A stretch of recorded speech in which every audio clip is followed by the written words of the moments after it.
Welcome back to Uncover Your Magic. Today's guest name is Lon. She is the author of an amazing book called Modern Merlin, Uncover Your Magical Powers. The title, of course, had my attention right away. She is not only an author, but a sacred geometry artist.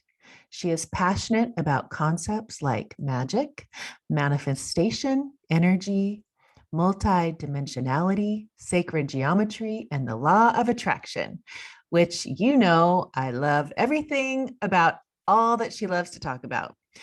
I know Lon and I will have such a fun conversation because after reading her book, we are so aligned and I can relate to everything she writes about in her beautiful book. I am excited to share Lon with you today, but before we get started, I wanted to share with you some success stories from my clients that I am so proud of.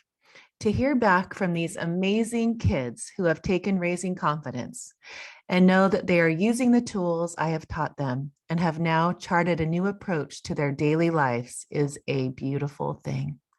Just learning how to begin their day with a high vibration and setting an intention for the day is a game changer. They all tell me how their parents are even shifting and raising their vibration and making a difference in their entire household. How empowering to know it really only takes one person in your family to raise the vibration so the others will rise up and match them. It happens almost 100% of the time. Another amazing success story is from my Magic Path clients who have learned, first of all, how to live a more neutral life and not be triggered by the usual things that have triggered them most of their lives. They now say they find it interesting when something does trigger them and how right away they stop and adjust their thinking so they get that it's a reflection of what used to reside inside of them so they no longer can get triggered. Learning to live trigger-free is like a muscle. But once you develop that muscle, life becomes so much fun and so neutral. You don't or you can't even have those unsettling feelings because you view everything from a neutral place. Let me ask you this question. Do you live in neutrality, or are you aware of the limiting beliefs that trigger you from living in a neutral place? If you want me to help you, I would love to. I am so passionate about helping my clients get to a place where they can observe and shift their thinking so they can see it all from a higher perspective and as perfect. When you can see that everything in your life is perfect and working for your highest good, then life takes on an entirely new meaning. If you want to take the magic path and transform your life, or you want your kids to take raising confidence and begin their life with empowering tools so they can live a neutral, trigger-free life now, rather than wait until they are older when it's harder to diminish those triggers' intensity, then go to my website, put your name on the waiting list, or just email me at ashleygoner@gmail.com and I will send you the information or answer any of your questions. Another idea would be, why don't you take the courses with your child, like some of my clients have done, and have an accountability partner who will call you out when you react to something? Now, that is what I call magic. I have that with my girls and Richard, and I mean it when I say our life is pretty neutral. And if one of us gets out of alignment, we are all there to remind each other to get back to the truth of who we are and know that everything in our lives is perfect and working in our favor, even though sometimes it seems impossible. But when you look back at those moments, you can see the magic in them all. I look forward to working with you in 2022 and making this year a year of transformation and growth so we can all ascend together on this path of enlightenment called our life. Let me tell you about Lon before I bring her on the show. She was born and raised in Holland. She began her professional career after attending art school, working in the advertising and graphic arts industry. What later began as a personal journey into sacred geometry is now not just her career, but her life's passion. Lon's personal guidance allows people to shift perspectives, to align their vision with their soul's essence, and take back their life. She uses sacred geometry design to address large concepts that are the core of human experience. These images, in combination with her teachings and writing, inspire original thoughts and activate thinking beyond the everyday. Lon's toolbox includes sacred geometry products, oracle cards, mindset guidance, oracle readings, and an online course and book called Modern Merlin. She also offers web and graphic design that is vibrationally aligned with you and your vision. So without further ado, please welcome Lon to the show. Hi, I'm so excited to be here. Oh, me too. After I just finished your book, Modern Merlin, Uncover Your Magical Powers, which I was saying in the introduction that, of course, I love the book. Plus, it has my podcast name right in there. So, but we, after reading your book and knowing where I am in my spiritual journey and where you are, and you spoke my language so much, but you take it to a different, it's just so fun to listen to your, just the way you, in your insight and all this whole spiritual energy, vibration, the beautiful art that you draw, the sacred geometry that's so fascinating to me that I don't really know about. So after following you, listening to or reading your book, and now meeting your beautiful face, I can't wait to share it with everyone on this show that's going to be so interested in your beautiful message. I would love for you to go back to a place where you started to really, this opened up into your life, like where you see the magic, where did you start to say, whoa, this is where my passion is? Oh, wow. Yeah, let me put my computer on focus. I just all of a sudden realized, let's keep this really intimate and private.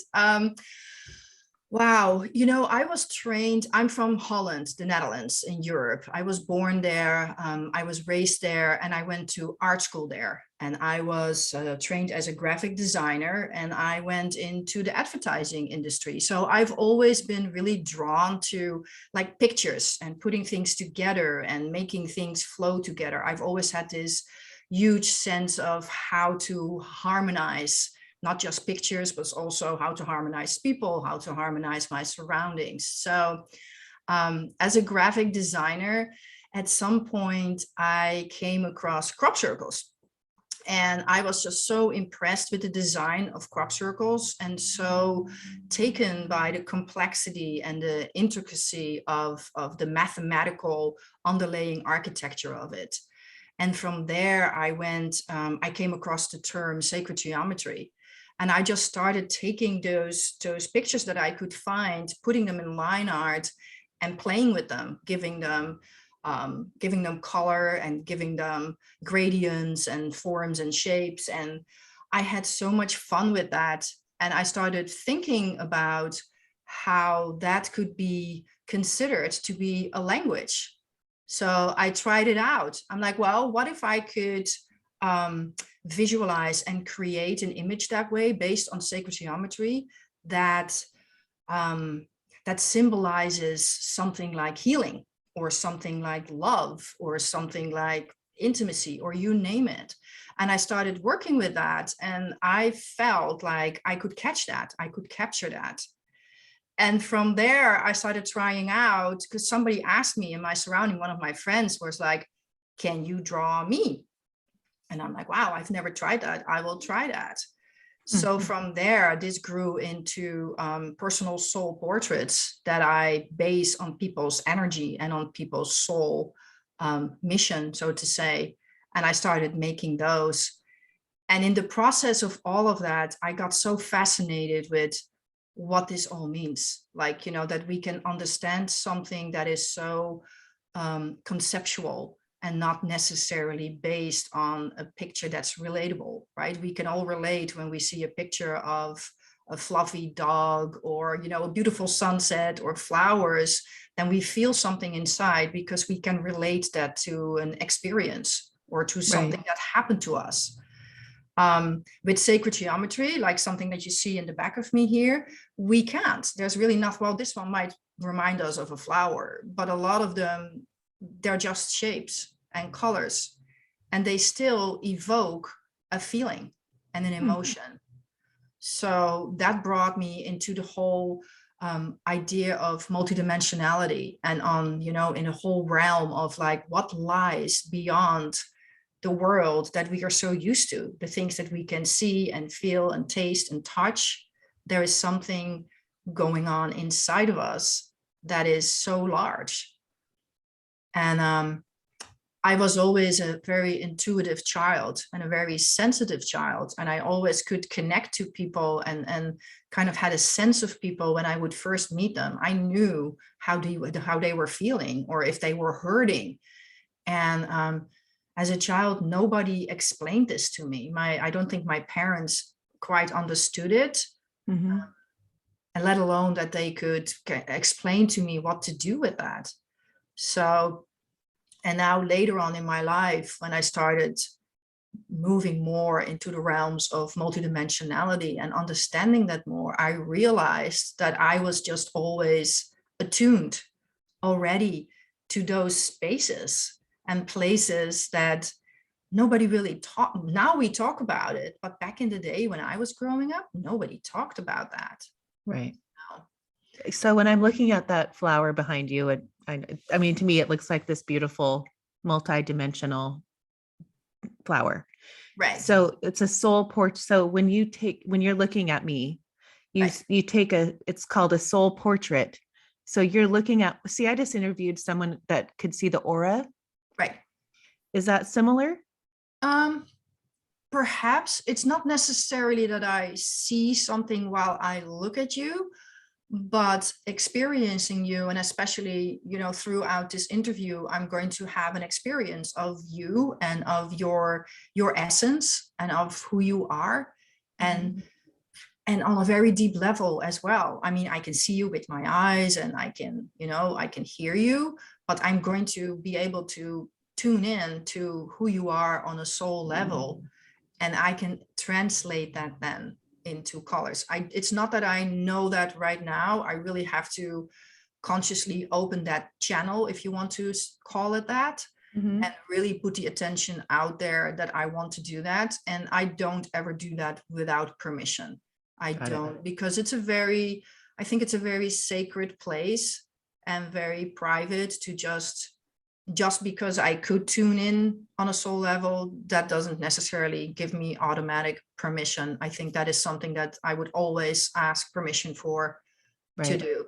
But that's how you do your soul portraits, is you Correct. have a Yes. conversation like this. Yes, yes. I always start out with a session, like where we sit together and I bring people in a very deep meditation, and I guide them to connect that soul part of them. And then we have a very in-depth conversation as well about who they feel that they are, but also their preferences. So very cognitive things as well, because to put a picture together of who somebody is, you want to put together the more linear, physical, three-dimensional aspects of them, and you want to combine that with the more multidimensional soul aspects of them. So it's always a combination. So that's why with every soul portrait, it's a picture like something like this. This is actually my own soul portrait. Hmm. And there's always a description. There's always a name. There's always a concept that comes with each and every one of us, because I truly believe that we all come to this earth with a specific journey, a specific mission. Your superpower is probably very different than mine. And you're here to not only expand on that yourself, but you're also here to teach me about your superpower, so I can learn from you and blend that into my own experience in this lifetime. Mm-hmm. So this soul portrait behind me and mine is called Illumination. And that's because I'm an illuminator. I am somebody that takes information and language and things that are unknown and mysterious and often hidden still. And I bring it into the light. And that's what illumination Oh, I means. love that. Yeah. Huh. So when you talk about, you've been saying multidimensionality, and I've been interviewing a lot of people. It's interesting. I think we're in the 90s now in my almost 2-year journey of this podcast, and it's been an evolution, and I can see my growth. I see Yeah. my growth along each person, each guest. And when I see this beautiful woman in front of me, this soul that I've connected with, it was at their perfect divine time. I know I'm supposed to learn. When I was reading that book, finishing yesterday, going, oh my gosh, this is like perfect time, like divine time, right? It is. But so time and the way you describe it, and the way you describe horizontal and vertical, Right. Yeah. that's really fascinating. I'm giving you what I kind of wanted you to elaborate on. But the people, when we're here in this body, in this 3D world, it's so linear. But when the way you describe because you use that word a lot in the book, multi-dimensionality. Yes. Could you elaborate on that, Lon? I can, absolutely. And I'm so excited that you read the book and that you get so much out of it, because I mean, that has always been my intention, right? To bring this out in a language, in a way that is easy to understand, because a lot Yes. of these things are still so mysterious. It's almost like I want to take the mystery out of the mystical, right? It's because so many things we've been hearing about, like, you can be a manifester, or you can manifest your own life. It's like, okay, so how does that work? Right. Make this more practical. So multidimensionality, like, we live in a three-dimensional world. And I'm sure that most of your viewers and listeners have heard of that idea, right? It's based on the horizontal, vertical, and then the depth. So all things of matter we can place that in the three-dimensional, their form. Right. So the multidimensional is anything that is beyond that, all these things that are going on inside of us, like our intuition. And everybody has had experiences probably with something intuitive, that intuitive hit that you get, or you're thinking about somebody and the phone rings, all of a sudden, and it is that person. Or you're going into a parking lot and you really want a parking space, and you start thinking about it, and all of a sudden one in front of you opens up. We all experience unexplainable things within the paradigm that we have based our reality on, a three-dimensional reality. And time is one of them, right? We see time as it's a linear journey that goes from the past into the present to the future, which is a horizontal line, right? We look back on the past, and we take our experiences from the past, we apply them to our present, and then we hope that we're going to create something in the future. But there is a whole place in the moment that could open up into this space of all these unseen and mysterious and subtle things, like when you're sitting by yourself, for instance, and you're closing your eyes, and you can call this meditating, or maybe this is just a moment for yourself, and you're tuning in, and maybe you have a little conversation with the universe, or with the creator, or source, or God, whatever you want to hear that. And that can be incredibly profound on your experience of your day and how you feel.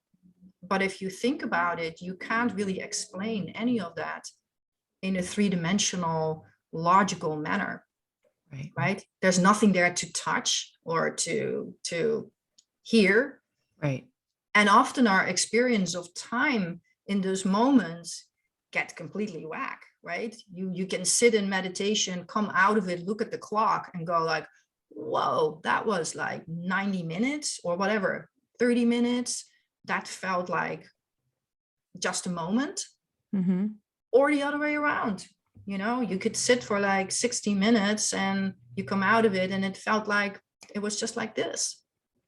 So it tells us something about time itself, that the way we experience time only refers to us here on Earth. Mm-hmm. Because when you get into your spaceship and you go into the galaxy somewhere, time doesn't move in the same way. And I think I started really thinking about that when I saw the movie The Martian. Remember that? Like, I don't Yes. know, 10 years ago or so. Remember that he was on Mars for a certain amount of time. And when he finally came back to Earth, the time was different how it was here than it had been for him.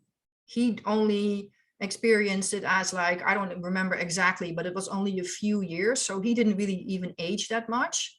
But when he got back to Earth, everybody, it was like a decade or more. So that tells us that time is very multidimensional. And that's why I say time is actually magical. Because the way I describe magic is just anything that we can experience, and we can clearly see that it's happening, but we don't really have an explanation for it. So we throw it in the box of magic. And a lot of things throughout human history and evolution started out as magic, and then later on, because science caught up and found an explanation for it, got adopted in our paradigm, in our belief system, as part of how we understand our reality. Right. When you talk about, I was thinking the perceptual mode, that's, you explained, that's the going inward. That's what you call going inward, being in that multidimensional, what you were just talking about, like a dream. How do you describe dreams? Because I've been, the man I just interviewed that came out today was talking about, he sets an intention before he goes to bed that he wants to go have his soul. I've heard of that too. Yeah. Yeah.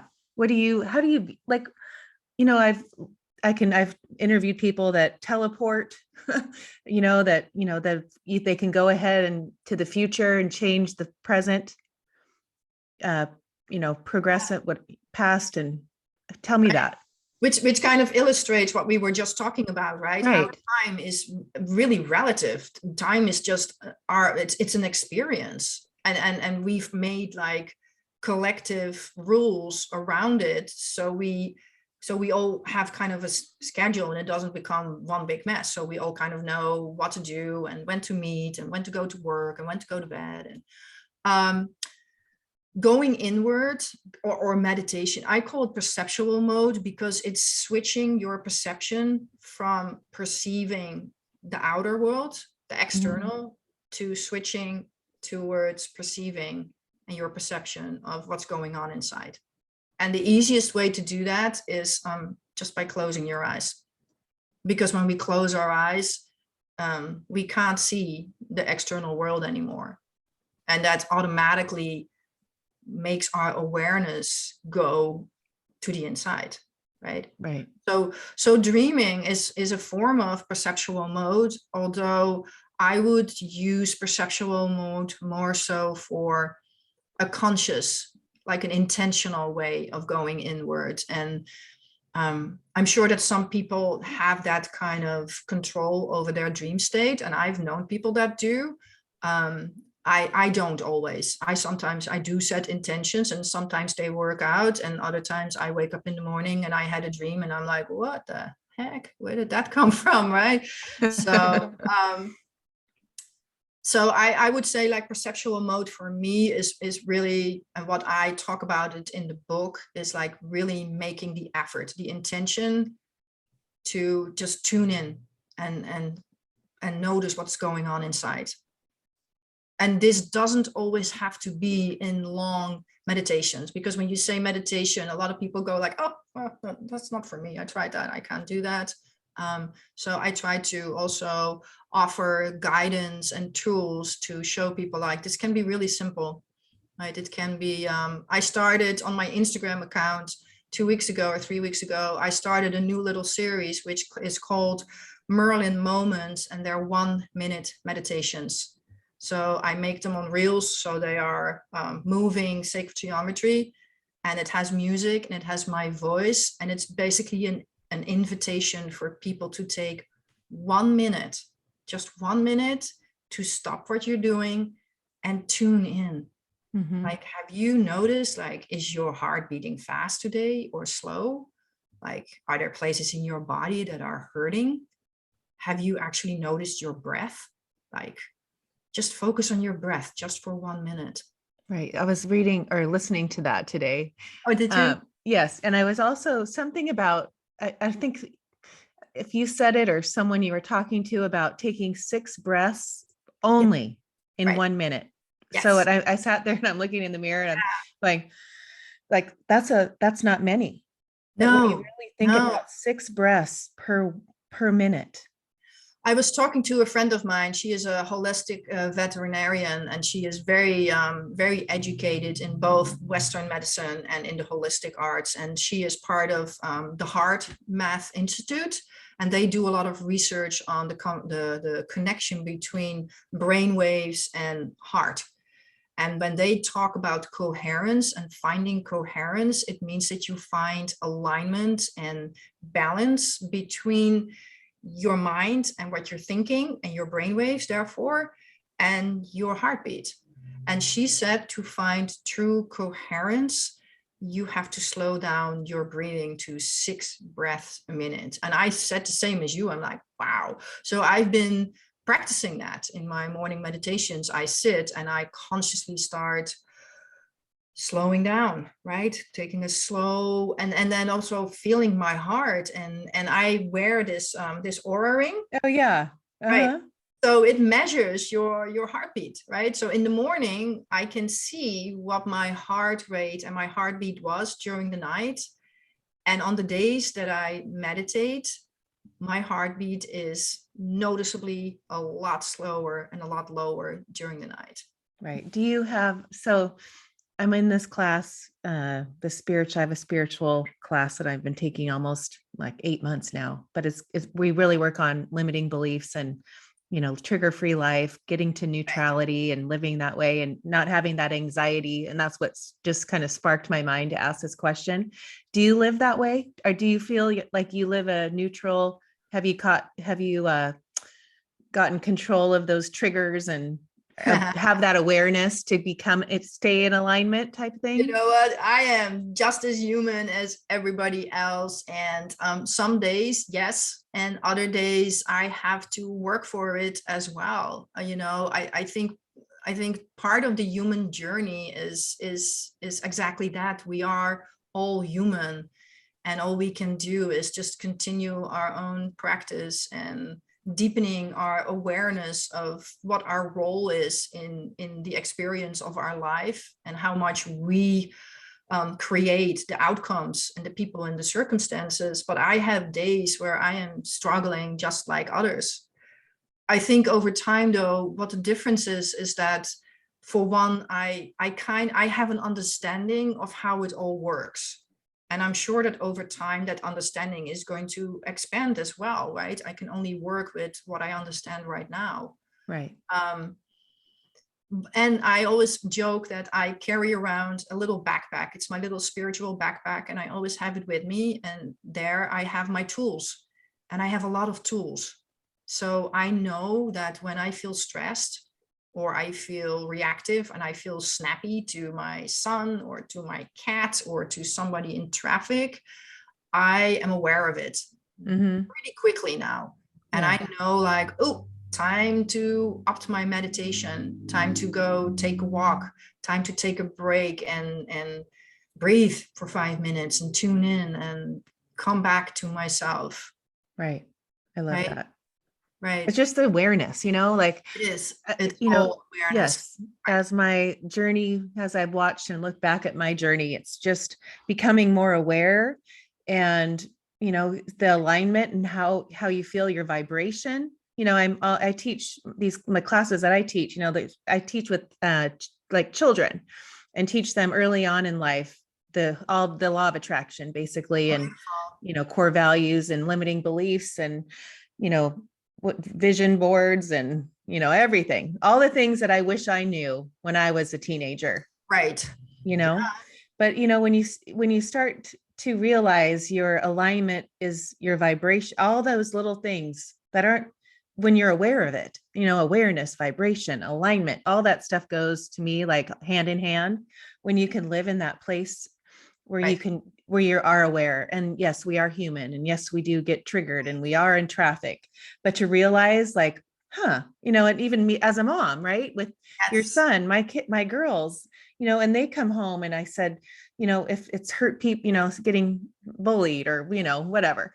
But those little lessons in life of teaching children or being the person that is the thermometer. I Yeah. always say like be one person in a family can raise the vibration Oh, by just being absolutely. that vibration. But you describe, because I love you when you say like attracts like, you speak my language. In fact, Natalie Ledwell, the one that wrote the foreword in your book, she was on my podcast. Love her. Oh, how fun. Yeah, Yes. a year ago. But I think of her mind movies and how you talk about visualization and the tools at the end of the book. And but when you talk about like energy, like attracts like, and how we like manifest things, just if someone was going to say to you, because I think like you were saying in the beginning, your book describes it like a uh, just a way to understand it so much better than saying, do you know how to manifest? Right. What I Right. mean? So Yeah. explain Like thinking, your great, right? energy. How? Yeah, right. They're like, Why? oh, you know how to manifest? Okay. But explain how that all intertwines, the energy, all that stuff. Right. I well, for one, I think for us as humans to know how to do the how, to get to the how, we have to understand the why. Yes. Because no matter what, our minds are very powerful in being our allies, right? So we have to understand, our brains need to be on board as well. Your mind has to work with you, right? If you walk around and you go like, I want a really great relationship, but in the meantime, the thoughts that are going through your head all the time is like, I'm not worth it. I'm too fat, I'm too old, I'm whatever, not successful enough, I'm something too, right? Mm-hmm. Then the signal that you're sending out, the vibrational signal that you are generating by those thoughts and the feelings that come from it are not in alignment with what you want, right? So you got to get it all in the same place.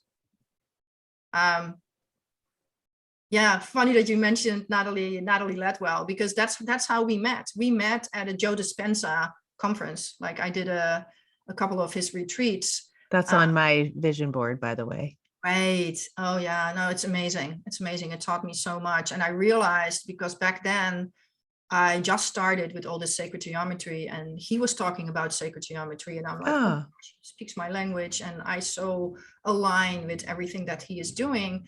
And then he brought Natalie Latwell in from Mind Movies, and she taught the whole audience how to work with Mind Movies. And I'm like, I got to talk to her, because my activations, my art should be part of the Mind Movies. oh, It is. So there's a part on Mind Movies that's called Sacred Geometry, where you can choose some of the activations that I made that have to do with abundance and healing and romantic love and joy and things like that. So that's how we met, because she really liked my art. So then when I finally wrote this book, I asked her, like, would you do me the honor of writing the foreword? And she's like, yeah, absolutely. So oh, neat. I love that. Yes, Joe Dispenza uh, is has taught me so much. I mean, I've read his right. books, but I've had a few people on my show that have become trainers for him, Ah. and I think that's the next step for me. Anyway, it's on my vision board for Oh, it's very aligned with what we're talking about. I mean, right. basically, he teaches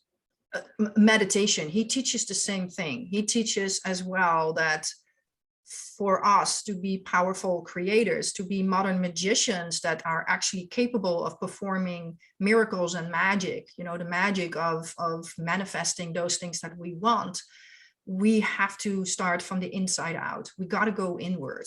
We got to go inward and figure out whether there is that coherence between our hearts and our minds, if it's all aligned. And we got to figure out what our subconscious programs and beliefs that are in there and how much they are influencing what we truly believe. Right. And thus what we send out. So, Right. yeah. No, I think of, when I try to teach, going inward, visualize what you want, feel the feeling, it's really like feeling the feeling. It's so important for that Yeah. feeling part. But, how old is your son? He's 19. Okay. So, like as a mom, when you're, trying to help the tools that you teach him how to manifest, like how do you teach as a mom? What are your big things on teaching your son as he has grown? You know what, he was raised with all of this, so he grew up with a mom that made these weird pictures of people and of things, and then he watched me create my whole body of work. He watched me get a publisher and publish my oracle decks, and I got translated, awarded. I mean, so he watched the whole thing and saw and experienced himself, like how many people were drawn to my work and how many lives I am touching because of it. And I think it's probably so much part of his upbringing. I didn't even do it as a practice, but he knows that if something, he can tell me, and he could at a very young age, like if there was something physically going on with him, I would always ask him, I would always say, like, just go inside and tell me if this is something that we need to address on a physical level, or is there something else going on? Is there something deeper? And he could always tell me. And the biggest example of that I can give you is that at some point he had these crazy pains in his stomach, and we couldn't figure out what it was, and he went to the doctor a couple of times and they couldn't find anything. And one morning he woke up, actually one morning I woke up and I had dreamt the word appendix was on my mind. And he woke up and he told me, he's like, Mom, he's like, there's something more going on, there's something wrong, we need to do something. Right. So I followed that intuition and I threw him in the car and we went to the ER, and he was actually on the surgery table within like half an hour, and they said it was about to burst. So, and even to this day, he knows when to tell me when something is really going on and we need to intervene on a deeper level, or he can tell me like, yeah, this is just going to go away, it'll be fine. He's like, I'm going to go to sleep. He spends a lot of time by himself as well. He needs a lot of time alone. He would never call it perceptual mode, right? Because that's kind of like, yeah, that's your thing. I don't do that. Right. But it's interesting to watch him because he's an amazing manifester. He manifests like left and right as if and it comes effortlessly because he is just, it's in his way of being and doing. I think the difference is that maybe you and we grew up with a different paradigm, right? So we had to work much harder to expand beyond that and to transcend that paradigm and find ourselves in a new place. Well, he grew up in this paradigm that I provided for him. And so he does that very smoothly. Yeah, I love that. That's how my girls are. And I was very intentional like you as raising them with this, and, knowing that, to have these, just the knowing and the awareness that, I have now at 53 years old, if I could have had it in my teen years, what my life would have looked like. And, just to give that little gift to them. You know what? Yes, I hear you. And I thought about that. And I think maybe it's interesting. I'm listening to this book by the Dalai Lama and Desmond Tutu right now, and it's called The Book of Joy.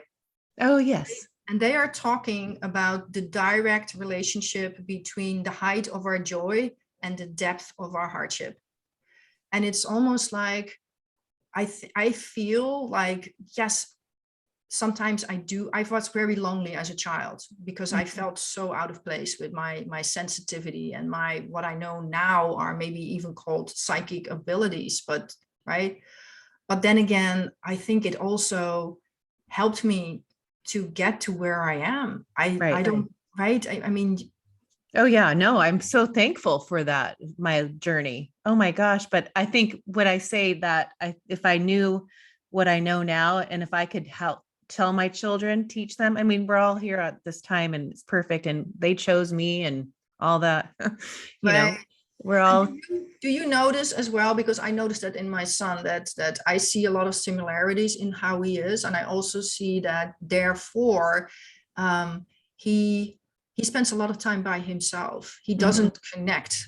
I mean, he does connect, but only with he's very picky. Let's put it that way, right? very, oh my Looks gosh, my at the depth girls. of people. He wants depth and Yes, meaning, and he's not looking for superficial. I admire that, but I sometimes feel like, yeah, it comes a little bit with the territory. it does. And that's my girls. They'll tell me, Paige will call me at lunchtime and say, I'm going to go call my mom. Like, she just doesn't connect. And I told her, I said, nothing, they're not wrong. They're on their journey, those girls and the boys. And, I mean, I just, our life, my life, 30 so years ago at high school was, completely different, so it's Ah, hard for me to understand. But now, when I see her where she's at and what she's learned from me and grown up that way, it's a different energy, and it's not bad or wrong. It's just, she just doesn't connect. And she'll find a couple friends and then it'll kind of like, Mom, sometimes I just kind of like to be alone. She had that conversation with me this weekend. And I said, yeah, I get it. and I think, see, my vision for the world is that we can shift the paradigm to where we start valuing time alone, and that we don't necessarily see that as a lack. And I'm not Mhm. talking about loneliness, because I don't want people to feel lonely, and there is a lot of loneliness. But I Right. do think that we don't value our time alone. We don't, we finally have gotten to the place where most of us are putting time on the calendar to go to the gym, but we still don't really schedule time to just spend it in contemplation, in meditation, in time alone. We still see that almost as a luxury, or as a, and we're starting to understand, though, that could might as well be at the core of our health and well-being, that time Right. alone, Hmm. right? So Yes. I hope that that's going to shift at some point. I hope that we can celebrate the people that, and it's starting a little bit, right? Yeah. Self-care is starting to be a little bit more of good for you, right? Take care of Hmm. you first. Where do um you see? So when I saw that your book came out December of 2021, so yeah, just here it last is. month. Yes, I have it too. Oh, you And have like, here's mine. to. Yay. Um, but were you writing it in 20, like explain your take on 2020? Did you see it coming? What is your, like, where are we going? I want to hear um, your take on that. it's interesting that the book came out when it did, because it came out at the perfect timing, right? I think people are so hungry to find new meaning and to find guidance, and we're all looking for, like, what do we do, where do we go, how do we do it, and why is this happening? And of course I didn't know that, because this book has been in the making, well, for lifetimes. But I mean, I literally started writing it maybe 3 years ago or something. Okay.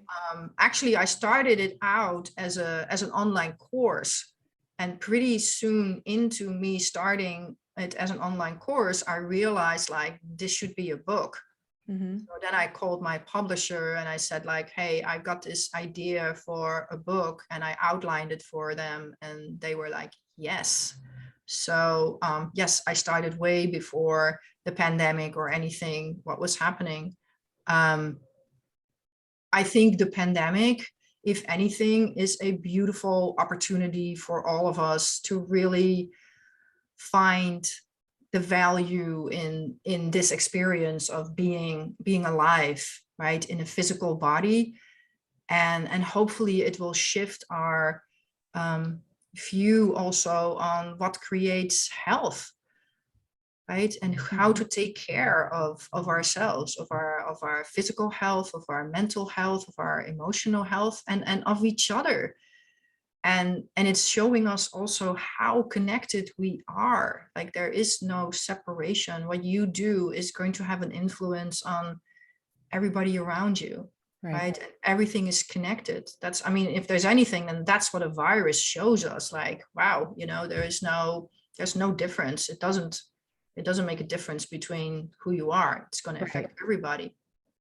So I think despite the hardship in this whole journey, I think there's also beautiful, like the Dalai Lama and Desmond Tutu were saying, like, the deeper the hardship, the more potential there is for great joy and great transformation and breakthroughs in like, hopefully, like, oh wow, we can change things, right?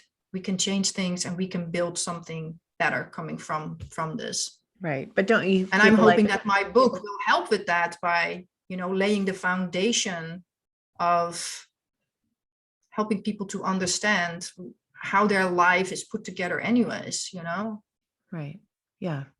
So when you think of this transitional time that we're living in right now, and I think you called it something like it's the, you have to go through this to get to this bigger, more expanded version of life. You have to go through, I mean, that's life. You go through these hard times to get out of it something more. Right. Well, if you look at it from an energetic point of view, and I'm a very energetic oriented being, I see everything in energy. So if you look at it from an energetic point of view, then you can envision the quantum field is just a field with energy, and energy exists in many different forms. It's all waves or particles. And usually it is floating around. I'm simplifying, so don't fall all over me with scientific. I'm simplifying here, right? So all these waves of energy are floating around, and they're basically waiting for something to interact with to become a particle, right? So we have,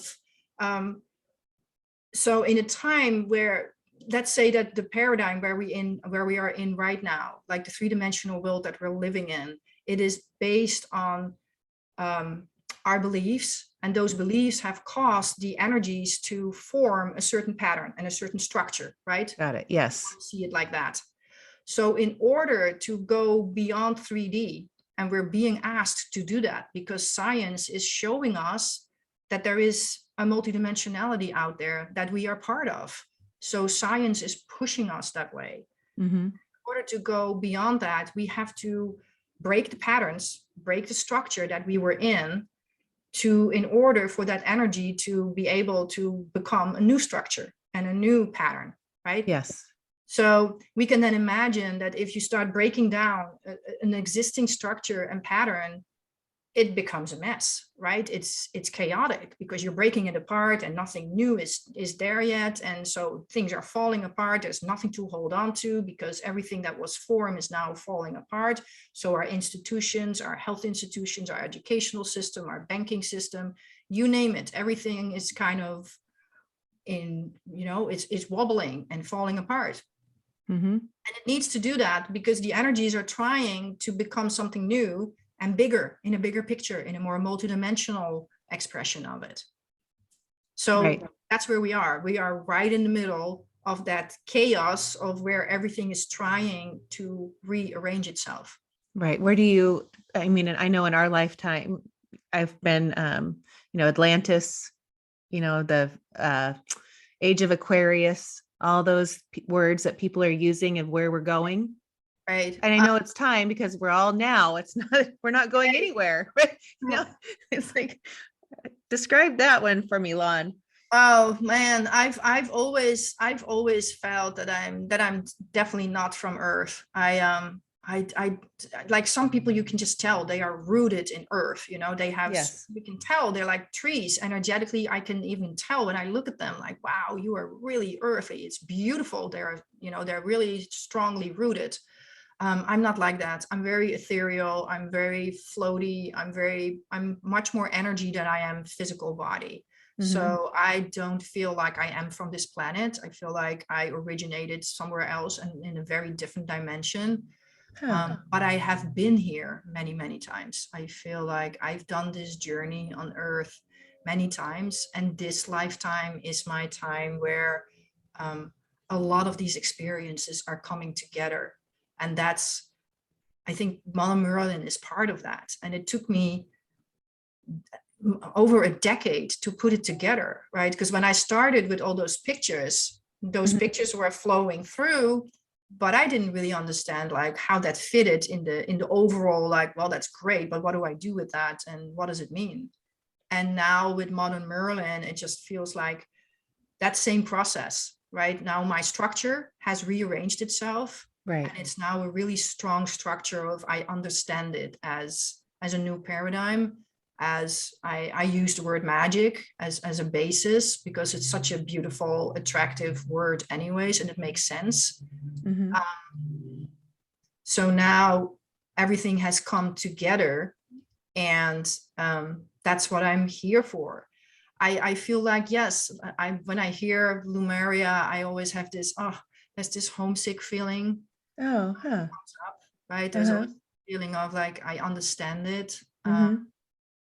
When I hear from people from other planets, I often feel that same way. So, and that's Huh. so beautiful because I think so many amazing beings like yourself that are so conscious, and we're all kind of here with the same mission, right? Just to contribute to the uplifting of humanity and to support the evolution and the consciousness that comes with that. So it's really fun because I think we're starting to find each other more and more, and we can finally talk about it in the open. Right. Yes. Isn't that true? I used to think if Oh people yeah. only knew what I read and listened to, they Right, would just, right, or even putting right. people on the podcast where I thought, well, I'll just put them on and see what Yeah, happens. And people think I'm crazy. But it's funny, those are almost the ones that are more, people I will call know. me and say, oh my gosh, that was amazing. And I said, oh, okay, well, people are ready for that. The Yeah, people that you thought were trees are now like branching out. right. Oh yeah, and just because there are trees here doesn't mean that they are not incredibly old and have done many, many lifetimes and have deep understanding of how everything fits together, right? Um, and that it kind of happened to me, which you're describing, when I released the book. I mean, the book's been out for only like a month, and Right. I remember that when after the launch date, I felt really unsettled for a couple of days, and I realized it brought up all these ancient feelings, and probably from different lifetimes of like, uh-oh, what have I done? I put it out there. I poured everything that I understand as a Hmm. soul, as a spirit, as an energetic being. I poured that out, and I offered that to the world in the form of words and a book. And what is the world going to do? Are they going to burn me at the stakes? Are they going to reject me, tell me that I'm crazy? Um, that was really unsettling for a few days. Huh. And I Yeah, would, knowing you for the last hour or so, I would have felt that. And how old are you? Are we the I'm in same? my 50s Yeah. also. Yeah. So in our 50s, I kind of in the place in my life. I don't know, it would be different if I put a book out actually with, a physical thing.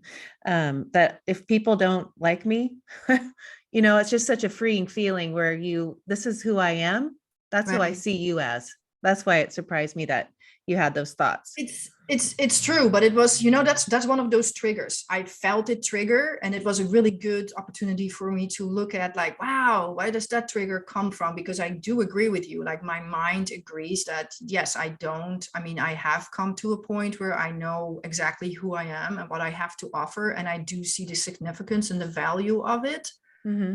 On the other hand, nobody wants to see like scary reviews on Amazon or on social media. And unfortunately, we live in a day and age where some people just um, sometimes really painful things can happen to people with all the right intentions, right? So yeah, I don't know. It was different than my art. With my art, I never really had any doubt, and I don't really mind what people think. Like if it's not your thing, if it's not your cup of tea, then it's fine with me. I, Right, I right. think some reason with the book it was different, and maybe Huh. because I'm touching upon a lot of scientific based things also, right? I'm explaining my version of my understanding of the quantum and quantum theory and the quantum field and our relationship with it. And I realized like there could be a lot of science based people out there that so I'm hoping that I didn't, that I didn't get it wrong, or Oh, right. right, Well, get because the you're not feeling the of like, oh, scientist. right, yes, right. Yeah, no, just because I read your book, it doesn't, I just love it that I couldn't put it down. And it's not Oh, a, yeah, I really mean that. Because I was on the plane yesterday on the way to, we went away and we came back. So I had the whole way on the plane there and the way back, and I couldn't wait to read it. And I just went through it so easily. okay. And it wasn't even, I thought, gosh, I'd read this even if I wasn't interviewing you. It was so easy to read and understand the way you describe things. And that's what I really appreciated about it. But at the end of the book, you have the way, will you explain that? Forget the name, how you Oh, the talk, transformation tool. transformation tool. Right. Yes. Will Yes. you explain that before we end? Yes. The transformation tool is what I offer to people to work with, in which they can follow a template to understand and to uncover the often hidden beliefs that we carry inside of us and that we're not even aware of. So, for instance, I start with a thing like, because it's very relatable for a lot of people to want like a beautiful romantic relationship. So I invite people to look at like, what is it exactly at the core of that desire? What is it in you that makes you want? What are you looking for? And what do you feel that you're bringing? And often we find that if what we are creating, so if we can't find that relationship, and or we keep finding ourselves attracting the same person over and over, and that is not what we're really wanting, then we have to start looking at like, what is inside of us that causes that, right? Right. So the transformation tool is just, it's a template to look at two ways, either with the concepts or either in a story, because a lot of the things that we talk about are based on stories. We all have stories about everything, about ourselves, about the world, about other people. And Right. those stories find their roots again in those beliefs that we have deep inside ourselves. Right. Yes. And that's, I mean, Right. whatever you believe, Right. is you're creating your life Yes. with your beliefs. Yeah.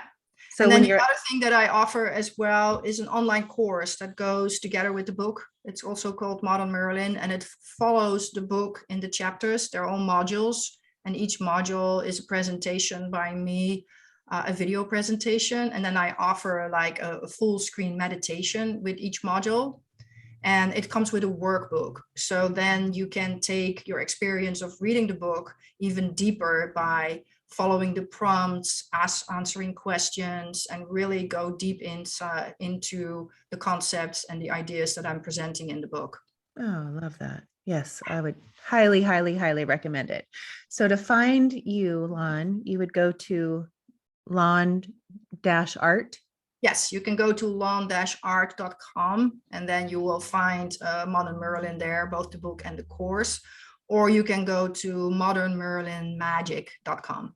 That will bring you there as well. Okay. And where do you see yourself in a year from now? Where Oh, are you wow. going to go? Interesting. I've been doing so many interviews, which I love because it makes me feel so supported and connected. And I'm finding all these beautiful people that are so aligned with, we're so aligned and we're finding ourselves. So in a year from now, I'm hoping that I have an incredible network of people, and that we all are collaborating and supporting each other and lifting things up, and really find our way to the big group, to the big masses. I don't just want to appeal. That's why I made the book so simple. I want it to be understandable for anybody. Mm-hmm.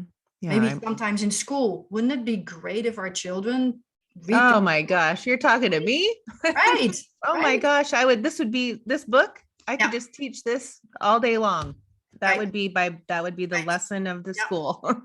We actually had that idea because I had the help of a college professor that is actually a curriculum builder, and she was a vital part of creating this book. Her name is Diane Young. And her idea was, because she comes from the college environment, and her idea was also like, wow, I want this to be part of the curriculum that we teach in either colleges or even high schools, because it would change the way we start out our life if we understand these basic fundamental principles. Yeah. I mean, these are what I teach that's why I get it, because that's it's amazing. my passion. I wake up at 4 a.m. because my East Coast kids and parents are like, I'm ready. That's just, I know it's my passion. I am this person that sees the value, and I see my kids are now teenagers, and they've done this since they could talk and listen, and we're probably in my belly when they knew, we're learning all this, but gosh, I see it now as teenagers, like, gosh, it's just like your son, like, it's that when these kids get it, they just are this different level of everything, and it's where life becomes fun and magical, and it's always, will uncover your magic, but we always look for magic moments. And It's like, Mom, I got my magic moment, or my students are texting me magic moments all the time. I mean, I get them every minute. Like, I'll get texts, I'm like, wow, I've missed 12 messages, but they're magic moments. And that's what, if children get that at this age, all the things in your book. Yeah. I mean, I'm all about it. You and I, and I'm sure with us many, we both can hold that vision that we're going to bring this into schools and and make it as a normal part of how we understand reality, because that's the part that needs to catch up. Yes. Oh, 100%. I see myself. I've been doing visualizations. I'm at camps. I have a camp of this, summer camps. I see myself in the school where we have like after school programs. If they don't, I like trying to visualize these, massive audiences of kids that are getting it and that are hungry for it. And they see the results, because the parents are like, whoa, it just is going to catch on. And we're at the beginning, but that's my vision, is millions of kids. I will hold that vision with you. And that's the beautiful thing, right? If we all hold that same vision, we become so much stronger in our manifestation power, in our magical power to create whatever we envision. Yeah. Yes. We just did our vision boards the other day with the girls. We always do them every year. And that's so fun. Yeah, I have a stack back here from years that we've done them. But I tell the girls how important, and I've done they have platforms where they have their vision board parties. But I always say that's so powerful when you are out with more people, like you and I are talking about this vision, but the more people that see it, the power in that is it's just, it can take it to the next level so much faster. Visualization is an incredible tool, and that's the cool thing. And that's what I try to tell people in my book as well. Like, all of us, we have access to these tools, and you don't have to buy really fancy things. A lot of things you already have access to without you probably even knowing. And visualization and imagination. Remember, you and I probably grew up in a time where they said, stop daydreaming. Right. I say, daydream. Yes. That's your tool. Daydream. Visualize it, feel it, create it in your mind. And then the universe is going to wrap itself around your vision. Right. We play the reticular activating system game, and we pick something, and I show them like, whatever, a red Jeep, and they'll go, Mom, there's another one, but I said, that's exactly what your brain does. That's what you visualize it. They've been there, all day long, a million of red Jeeps, but you just don't see them until you make a point to have an intention. Be aware of it, right? Yes. And have that awareness. Exactly. And it's everywhere. Magic. That loops us right back to, it all comes down to your awareness. It all comes down to consciousness. Yes. And on that note, Lon, I've taken up an hour and I loved it. Thank you so much. This was so fun. It was so fun. Everyone go out and buy Modern Merlin. I loved it so much, and I'm not kidding you. You'll want to read it. You won't want to stop until you won't set it on your bedside. You'll want to finish it like I did in 2 days. Anyway, thank you so much for being on the show, Lon. Oh, you're so welcome. It was an honor and such a pleasure to be here with you. Thank you so much.